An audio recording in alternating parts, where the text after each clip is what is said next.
My day روزی من. در اینجا متن my day یعنی روزی من رو آوردیم و من در یک روز چی کار میکنم آنها رو به انگلیسی به شما میفهمونم و کارهایی که من هر روز میکنم آن عادتهای من و مشغولیت‌های مقرری هر روزه من میباشد. از این رو present simple tense یعنی زمان حاضره عادی رو استفاده میبریم. I wake up early in the morning. من سحر بر وقت از خواب میخیزم. I usually get up around 7 a.m. عادتاً ساعت 7 از خواب میخیزم. 7 سحر. After getting up I brush my teeth and wash my face. بعد از خیستن دندانهایم رو میشویم و رویم رو میشویم. Then I have breakfast. بعد نهاری میکنم. After breakfast بعد از نهاری I get ready for the day. و روز آماده میشوم. I put on my clothes and pack my bag for school.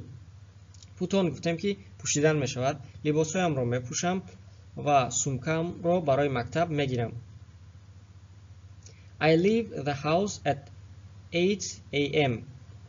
خانه رو ساعت 8 ترک میکنم. And take the bus و با اتوبوس میشینم و یا اتوبوس میگیرم. The bus ride is calm. روشی اتوبوس آرام است. And I usually listen to the music or read something. عادتاً یگام موسیقی گوش میکنم و یا یگام چیز میخونم. I arrive at school around 9 a.m. تخمینا ساعت 9 با مکتب میرسم. My classes start at 9:30 a.m. درسهایم ساعت 9:30 سحر آغاز می شود. And I focus on my task until lunchtime. و من با وظیفه هایم دقت می کنم تا وقتی نصف روزی. At lunchtime I eat with my friends. در نصف روزی من با دوستانم میخورم یعنی خوراک نصف روزی میخورم. After lunch I continue studying. بعد از خوراک نصف روزی آموزش رو دوام میدهم. I finish my classes around 5 p.m. درسایم رو تخمینا بعد نصف روزی تمام میکنم. In the evening I go home, relax for a bit.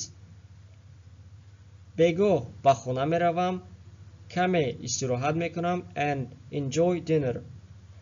و خوراک شام رو می خورم و یا از خوراک شام لذت می برم. I like to watch TV.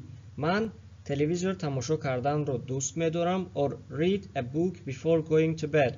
و یا کتاب خواندن پیش از خواب و یا تماشای تلویزیون رو دوست می دارم. Finally, I go to sleep around 10:30 p.m.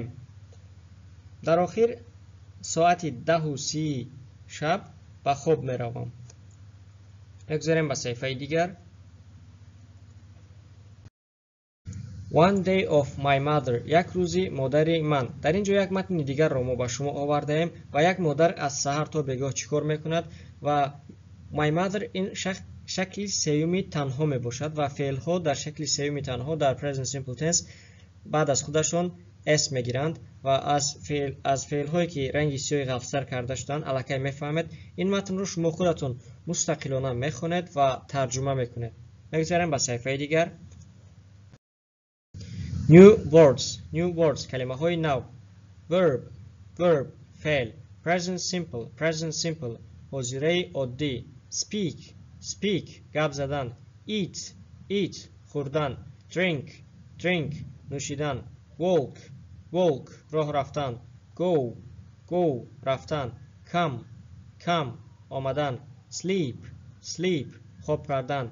wake up بیدار شدن. get up خستن. study تحصیل کردن، خواندن و یا آموختن. read خواندن. write نوشتن. کلمه حرف W تلفظ نمیشود. write.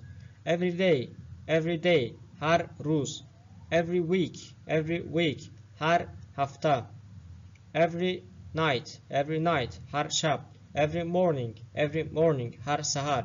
breakfast breakfast наҳорӣ, lunch хӯроки нисфирӯзӣ, dinner хӯроки шом.